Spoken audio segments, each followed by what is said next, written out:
ऐसे पैदा कर दिए जो ऐसे काम करेंगे जिन काम से सिर्फ और सिर्फ नुकसान होगा, कोई फायदा नहीं हो सकता। अभी बंगाल में आपने देख लिया, वो बंगाल में उसको बाबरी मस्जिद की बड़ी मोहब्बत जागी एक आदमी को, मायूं कबीर नाम है एमएलए, उससे पहले वो आईपीएस ऑफिसर था। अगर उसका सफे पलटोगे तो जिसे बाबरी मस्जिद से मोहब्बत हुई है, वो बाबरी मस्जिद की शहादत करने वालों के हाथ में हाथ डालकर 19 के अंदर भारतीय जनता पार्टी के सिंबल पर चुनाव लड़ा। उसकी नीयत था वो बाबरी मस्जिद के नाम पर वहां नफरत बोएंगे और पूरे मुल्क में मुसलमान को उसको काटना पड़ेगा। आपको मस्जिद बनानी है, मस्जिद बनाइए। मस्जिद इबादत के लिए, मस्जिद सियासत के लिए नहीं हो सकती। और इस बात को मुसलमान को समझना पड़ेगा। मुसलमान तो सेक्युलर अगर रास्ते के ऊपर है तो मुसलमान के लिए सेक्युलर होना जरूरी नहीं, मजबूरी भी है। आप समझ लीजिए, आप सेक्युलर रहेंगे तो ही आपके तरक्की के रास्ते खुलेंगे।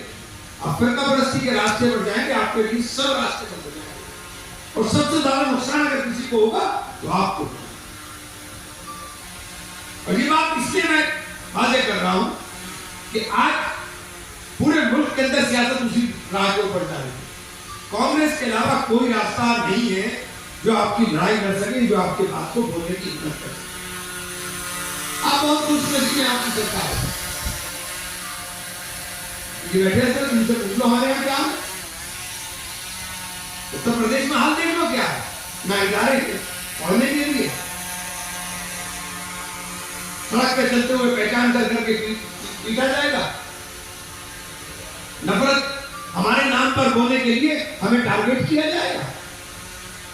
तो ये बात अगर आप नहीं समझोगे तो मैं समझता हूं कि ये आपके आने वाले वक्त के अंदर और दुश्वारियां पैदा करेगा। इसलिए यकजहती के साथ, एकजुटता के साथ, फिरका परस्ती के नाम पर नहीं, सेक्युलरिज्म के नाम के ऊपर कांग्रेस के साथ खड़े होते हैं।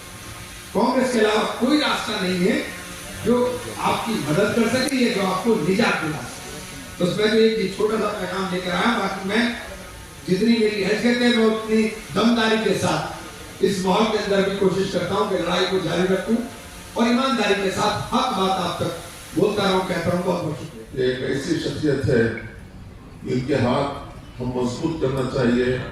यूपी के हालात अलग हैं और साउथ इंडिया के हालात अलग हैं।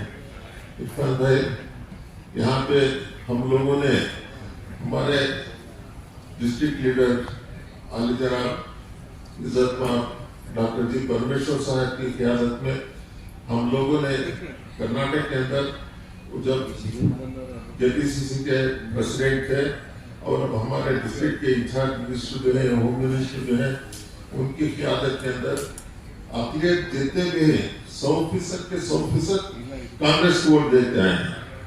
हम हमेशा कांग्रेस का साथ देते हैं, कांग्रेस का हाथ मजबूत कर रहे हैं और हम आइंदा भी आपकी क़यादत के अंदर, क्योंकि अब आप पहली मरतबा यहाँ पे आए हैं और आपने हमसे मशवरा करके आपकी क़यादत के अंदर सारे हिंदुस्तान में आज आप जैसे लीडरों की ज़रूरत है।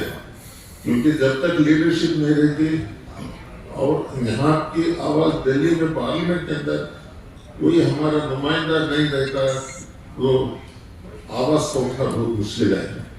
इसलिए हम हमारे शहरा की जानिब से और हमारे उलमाए कराम जो आपको यहाँ पर दावत देके ले जाए, मैं इनका शुक्रिया अदा करता हूँ। ये बहुत ही हमारी खुशनसीबी है कि देश के अंदर अक़लियतों की नहीं, देशवासियों के लिए एक सेकुलर वॉइस देने वाले लीडर जनाब इमरान मसूद साहब हमारे बीच यहाँ पर मौजूद हैं।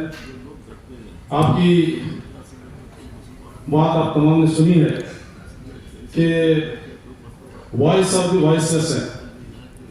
पार्लियामेंट के अंदर बहुत सारे अक़लियती लीडर्स जैसा मौलाना अब्दुल कलाम आज़ाद साहब से लेकर जनाब जाफर शरीफ साहब से लेकर बहुत सारे कायद हमको रिप्रेजेंट किए हैं। लेकिन जिस तरह से इमरान मसूद साहब ने कहा कि देश की जो हालात हैं वो हालात के खिलाफ लड़ने की जो ताकत है वो ताकत को पैदा करने के लिए ऐसे लीडरों की जरूरत है।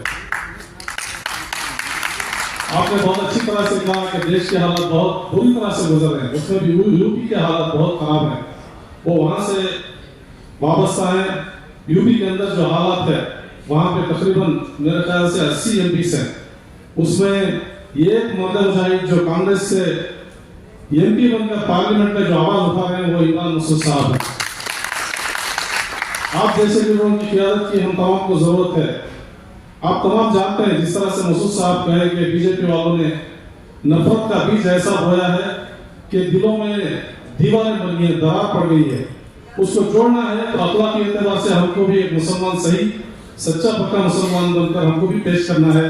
और साथ ही साथ जो देश के हालात हैं उसके बारे में हमको थोड़ा अवेयरनेस हासिल करना है कि हालात क्या है, हमको किस तरह से रहना है, किस तरह से जीना है। जो दूसरी कौमें हमारे साथ इस देश में जी रही हैं उनके साथ हमारे अखलाकी तौर से हमारा उनके साथ क्या बर्ताव होना चाहिए, ये तमाम भी बहुत सारी बातें माने रखती हैं। मैं इमरान मसूद साहब जो हमारे बीच हैं या ऐसे ही लीडर बन के नहीं आए या फिर ऊपर से थोपे भी नहीं गए हैं, ये बहुत ग्रास रूट लेवल से ऊपर आए हैं। इनका खानदानी बैकग्राउंड भी बहुत अच्छा है। ये मुसलमानों के लिए बहुत खिदमत अंजाम दिए, साथ में देश तमाम निवासियों के लिए अपनी खिदमत दिए हैं। ये म्युनिसिपल कॉर्पोरेशन के चेयरमैन की हैसियत से चुने गए हमारे मसूद साहब, उसके बाद एमएलए रहे, एमपी रहे, अभी देश की आवाज बने हैं। मैं अल्लाह पाक से दुआ करता हूँ कि शायद की उम्र में दराज करें और इनको देश के जो भी मसले हैं उसके ऊपर बात भी करें, जो हुकूक लोगों को दिलाने हैं वो दिलाने की जो कोशिश करें उसमें कामयाब बेहतर करें। मैं आपका शुक्रगुजार हूँ, आप हमारे बीच हैं। जिस तरह से आपकी खुशामदीद हमको करना था उसमें थोड़ा इनकन्वीनियंस हो गया है। इंशाल्लाह हम फिर से एक बार तुमको को हम तमाम तुमको के शहरियान मिलकर दावत देंगे, इंशाल्लाह बड़ा इजलास करेंगे। ये हमारी भी अरमान है, हम तमाम की भी अरमान है। बुजुर्ग सियासतदान अलहाज शफी अहमद साहब ने भी एक बहुत ही अहम बात बताई कि उत्तर प्रदेश के हालात और इधर हमारे जनूबी हिंद के हालात में थोड़ा सा फर्क है और सही भी है। उधर के हालात ज़रा तशवीशनाक है। अल्हम्दुलिल्लाह हमारे इस खुसूसन कर्नाटक के अंदर कौमी एकजहती के सिलसिले में जो इत्तेहाद, इत्तेफाक, उल्फत और मोहब्बत है मुसलमानों में भी गैर मुस्लिमों में भी, वो एक मिसाल है। बहरहाल हमें जो है कांटों को लेकर बांटे फूल का किस्सा जो है इस तरीके से हमारे औसाफ और अखलाक होना चाहिए कि अगर कोई हमें तकलीफ पहुंचाता है तो तकलीफ को हत्तल मकदूर दूर करने की कोशिश करें।